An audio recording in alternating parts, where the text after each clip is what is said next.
आज जो मैं आपको किस्सा बताने जा रहा हूँ वो हमारे कस्बे के भूतहा अस्पताल का है। सारे कस्बे के लोग इस अस्पताल को भूतहा अस्पताल कहते हैं। इस अस्पताल का असली नाम विक्टोरिया अस्पताल है। इस अस्पताल को आज से करीबन 100 साल पहले अंग्रेजों ने बनवाया था। उस अस्पताल के सामने एक कब्रिस्तान है।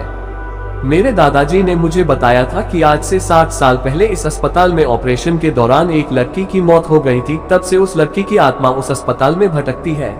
रात ढलते ही कोई भी इंसान उस रास्ते से नहीं गुजरता है क्योंकि उस लड़की की आत्मा राहगीरों को परेशान करती है। हालांकि मैं दादाजी की बताई पुरानी भूतहा कहानियों में ज्यादा विश्वास नहीं करता था।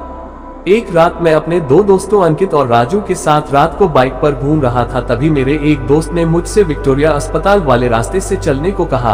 हम में से कोई भी ज्यादा भूत प्रेतों पर विश्वास नहीं करते थे और हमने उस रास्ते से जाने का पक्का किया। उस समय रात के 10 बज चुके थे। हम तीनों ने ये बात अपने परिवार वालों को नहीं बताने का वादा किया और उस रास्ते पर निकल पड़े। जैसे ही हम उस रास्ते से निकले, रास्ते पर रेत होने की वजह से हमारी बाइक फिसल गई और हम तीनों धाम से बाइक से दूर गिर गए। गनीमत थी कि हम लोगों को कोई चोट नहीं आई थी। बाइक चला रहे मेरे दोस्त अंकित ने बोला कि उसका बैलेंस तो बराबर था, फिर ये बाइक कैसे फिसल गई। हालांकि वो थोड़ा डर गया था। तो मेरे दूसरे मित्र राजू ने बाइक चलाने को कहा।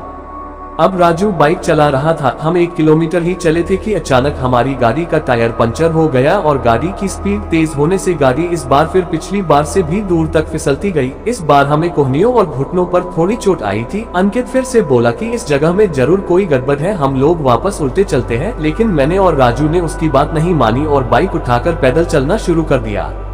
हम थोड़ी दूर ही चले थे कि अचानक किसी लड़की के चीखने की आवाजें सुनाई दी। ये सुनकर हम रुक गए और अंकित बोला, यार तुम लोगों को चीखने की आवाज सुनाई दी क्या?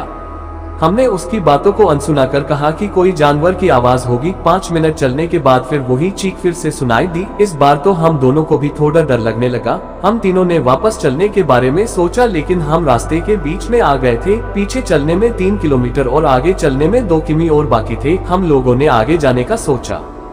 थोड़ा आगे चलने पर हमें बरगद के पेड़ के नीचे एक औरत दिखाई दी। इतनी रात को अकेली औरत को देखकर हमारे तो रोंगटे खड़े हो गए थे। हम लोगों ने पीछे मुड़ने का सोचा, तभी वो बूढ़ी औरत चिल्लाई, बेटा रुको, मुझे हाईवे तक का रास्ता बता दो। हमने पूछा कि इतनी रात को आप इस रास्ते से कैसे निकल रही हो? तो उस बुढ़िया ने कहा कि मैं पड़ोस के गाँव की रहने वाली और मेरे पास पैसे नहीं है, इसलिए मैं पैदल ही निकल पड़ी। हाईवे के उस पार मेरा गांव है। हमने उस बुढ़िया की बात का विश्वास कर लिया और आगे निकल पड़े। रास्ते में वो बुढ़िया हमसे सारी बातें पूछने लगी। बुढ़िया हम तीनों के पीछे चल रही थी। हम तीनों दोस्त अब अपनी बात कर रहे थे। तभी राजू बोला कि लो मान जी, आपका रास्ता आ गया। और वो जैसे ही पीछे मुड़ा तो वहाँ कोई नहीं था।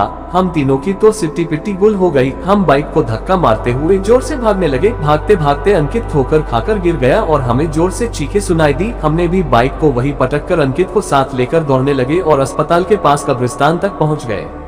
ये सब घटित होते 12 बज चुकी थी। हम पसीने से तरबतर हो गए थे और कब्रिस्तान पार कर एक मंदिर में रुक गए, क्योंकि अगर बिना बाइक के घर जाते तो जूते पड़ते। इसलिए उस रात मंदिर में ही रुक गए और सुबह होते ही बाइक लेकर अपने अपने घर आ गए और घर वालों दोस्त के यहाँ रुकने का बहाना बना दिया। उस रात के बाद से हम उस रास्ते से कभी नहीं गए। मुझे आज भी सपनों में वो भूतिया बुढ़िया और चीखने की आवाजें आती है।